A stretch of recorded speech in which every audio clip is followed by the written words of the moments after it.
Durante gran parte del siglo XX, América del Sur fue escenario de una silenciosa pero profunda lucha por el poder. Una lucha que no se libró en campos de batalla convencionales, sino en despachos oscuros, oficinas de inteligencia, y operaciones secretas cuidadosamente orquestadas por agencias extranjeras. El protagonista detrás del telón, Estados Unidos de América. A través de intervenciones políticas, apoyo a dictaduras, y programas de inteligencia encubiertos, Estados Unidos ejecutó un plan meticuloso para controlar, moldear y mantener su influencia en Sudamérica. Desde el final de la Segunda Guerra Mundial, la geopolítica global quedó dividida en dos bloques principales, el capitalismo liderado por Estados Unidos y el comunismo encabezado por la Unión Soviética.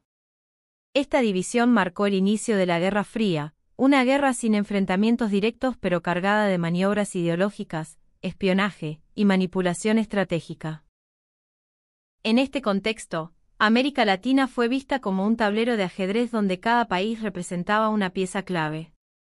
Estados Unidos consideraba inaceptable que gobiernos de izquierda o nacionalistas pudieran acercarse a la esfera de influencia soviética, por lo que su política exterior hacia la región fue clara: eliminar cualquier amenaza comunista, real o imaginaria. Una de las primeras señales de este plan fue la intervención en Guatemala en 1954.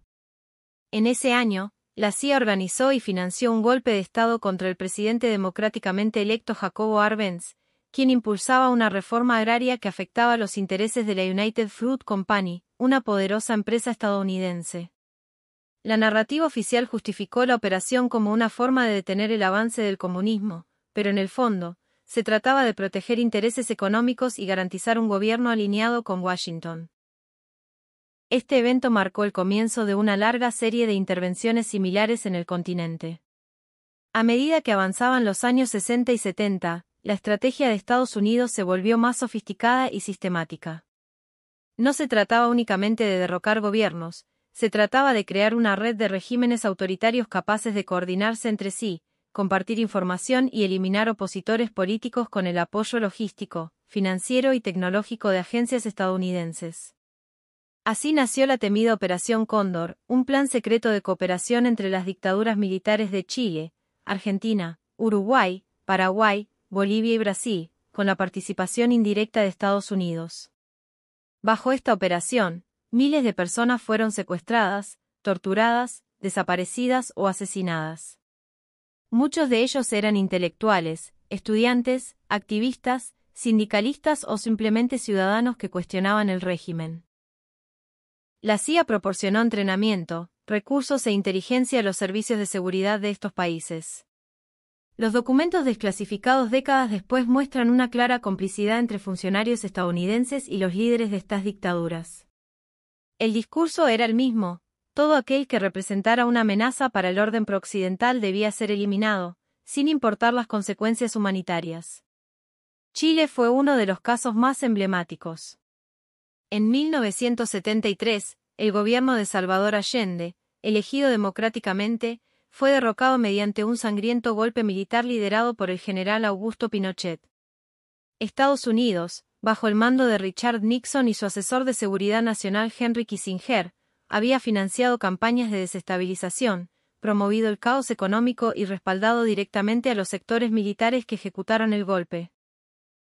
La llegada de Pinochet al poder marcó el inicio de una dictadura brutal que duró más de 17 años, caracterizada por miles de desapariciones, torturas y asesinatos.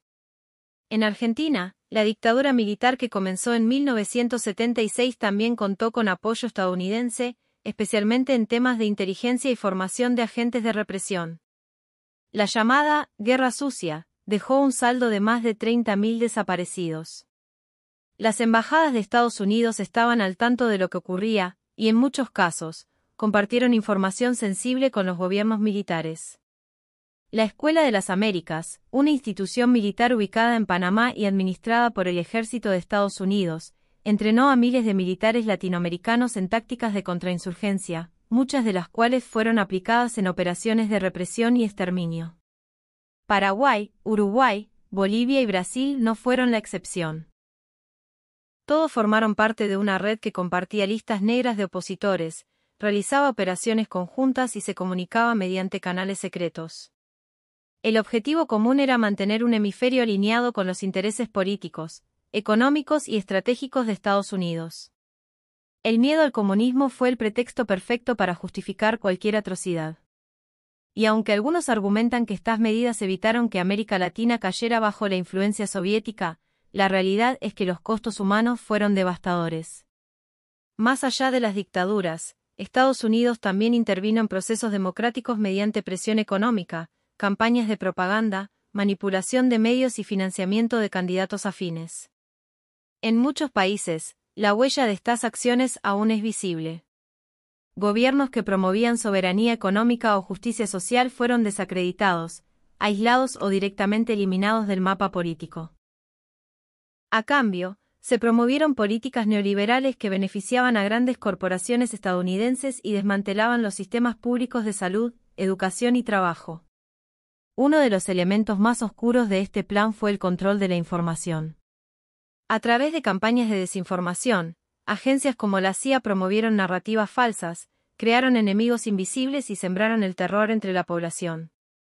La figura del subversivo se convirtió en un comodín para justificar detenciones arbitrarias, censura, desapariciones y ejecuciones extrajudiciales. En muchos casos, los medios de comunicación participaron activamente en la construcción de estas narrativas, amplificando el discurso del miedo y legitimando la represión. Hoy, gracias a documentos desclasificados, testimonios de sobrevivientes, y la labor de investigadores y periodistas, es posible reconstruir con claridad las piezas de este rompecabezas.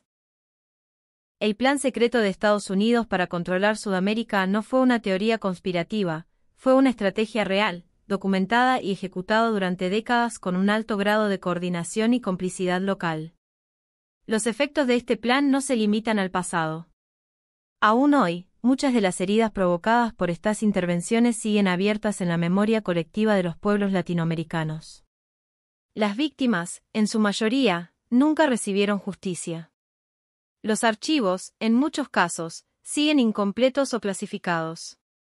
Y los responsables, tanto nacionales como extranjeros, en su mayoría, no enfrentaron consecuencias. Sin embargo, el conocimiento de esta historia es esencial para entender el presente. Comprender cómo se manipuló la voluntad de los pueblos, cómo se reprimió la disidencia, y cómo se utilizó el miedo como herramienta de control, es fundamental para construir un futuro más justo, soberano y consciente. Porque conocer la verdad no solo honra la memoria de los que ya no están, sino que también nos da las herramientas para evitar que los errores del pasado se repitan. El plan secreto de Estados Unidos para controlar Sudamérica es más que un capítulo oscuro en los libros de historia, es una advertencia. Una advertencia sobre lo que ocurre cuando el poder se impone por la fuerza, cuando las naciones son tratadas como peones, y cuando el silencio reemplaza la justicia. Y precisamente por eso, debe ser contado.